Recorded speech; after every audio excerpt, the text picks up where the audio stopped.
You'd think that after seeing what happened last season when Hill and Waddle got banged up, the front office would be working overtime to make sure there's no drop-off this year. Well, they did, sort of. Chris Grier and Mike McDaniel shook things up by letting go of Chase Claypool and Robbie Chosen and bringing in some new faces like Odell Beckham Jr., Malik Washington, and Taj Washington.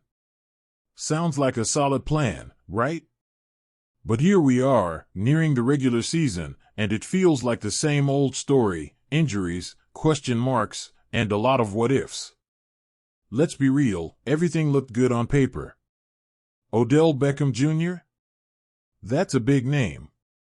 But as of late August, it's been nothing but bad luck. First, Tyreek Hill is dealing with a hand injury. Sure, it's not supposed to be serious, but it's still a concern. Jalen Waddle? He's missed over 2 weeks of practice, but the word is he'll be fine for the season. That's the good news, I guess. But the big, glaring issue is Odell. He hasn't seen the practice field once, thanks to being placed on the PUP list before training camp even started. Sure, preseason games don't mean much for a guy like him, but missing out on practices? That's a red flag, especially with Week 1 against Jacksonville creeping up. Let's be honest, social media antics don't count for much when it comes to game readiness. Odell can go back and forth with fans all he wants, but that doesn't change the fact that he's missing valuable time with his new team, in a new offense, with new teammates. There's no substitute for being out there on the field, getting those reps in. So, as we stand now, Odell's status for the start of the season is a big fat question mark. Then there's River Crocraft.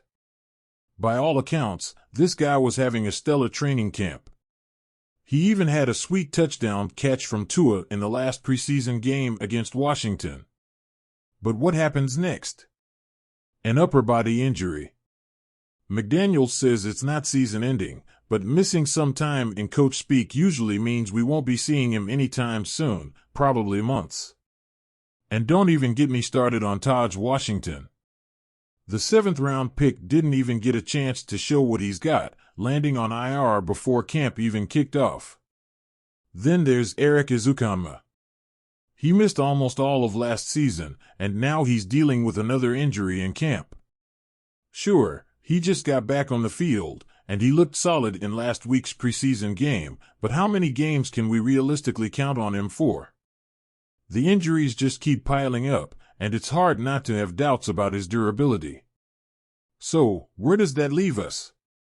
Braxton Berrios as the number 3 receiver, which, let's be honest, isn't ideal. Last season, he struggled to get separation and didn't contribute much. Now he's being asked to play a bigger role, but is he really up to it?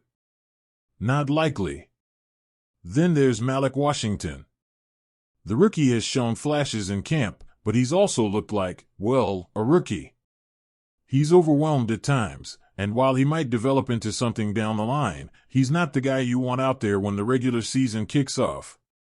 And let's not forget Braylon Sanders, who's dealing with some sort of leg injury, and Anthony Schwartz, who's been dropping balls left and right in camp. Neither of these guys seems likely to make the roster at this point.